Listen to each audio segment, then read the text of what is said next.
రామారావు గారికి ఎన్నో సినిమాలు ఉన్నాయి చెప్పుకోవడానికి, నాగేశ్వరరావు గారికి ఎన్నో ఉన్నాయి, కృష్ణ గారికి అలుచిరామరాజ్, సోమన్ వారికి సంపూర్ణ రామాయణం, చిరంజీవి గారు ఇంత మెగాస్టార్ ఏది లేదు. Maybe is a great megastar, but ఆయన ముసలోడు అయిపోతే అరే ఎంత గొప్ప సినిమా నేను చేశాను అని చెప్పుకోవడానికి ఏం లేదు.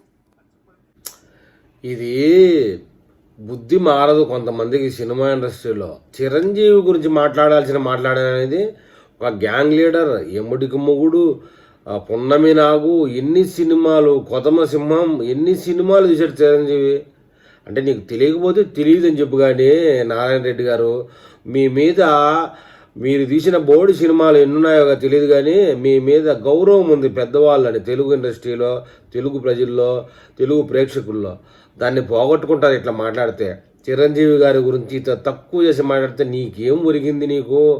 నువ్వు కూడా ఈ విధంగా తయారైతే ఇంకా సినిమా ఇండస్ట్రీ ఏమటుకు బాగుపడుతుంది?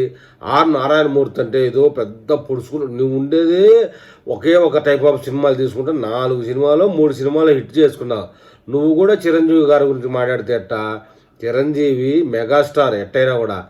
ఆయన ఒక పేద కుటుంబం నుంచి వచ్చి సినిమా ఇండస్ట్రీలో నిలదొక్కుని ఆయన ఒక డ్యాన్స్కే ఐకాన్. అంతకుముందు నాగేశ్వరరావు, ఎన్టీఆర్లు డ్యాన్స్ వేసేవాళ్ళు, కానీ చిరంజీవి వచ్చిన తర్వాతనే బ్రేక్ డ్యాన్స్ అని ఇతరత్ర స్టెప్స్ కానీ ఒక వాల్యూ పెరిగింది. ఒక లారెన్స్ చిరంజీవి వల్ల ఉత్పత్తి అయ్యాడు. ఒక ప్రభుదేవ చిరంజీవి సపోర్ట్తో ఇండస్ట్రీలో బాగా నిలదొక్కున్నాడు.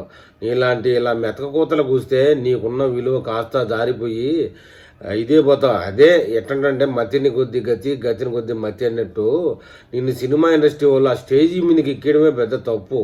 అంతేగాని కనకమనం సునకమనం అనేటువంటి చూడు, సింహాసనం మీద కూకబెట్టినా బుద్ధి మారదు. అదేవిధంగా నువ్వు ఈరోజు నీ బుద్ధిని అట్లా పబ్లిక్లోకి తెచ్చుకున్నావు.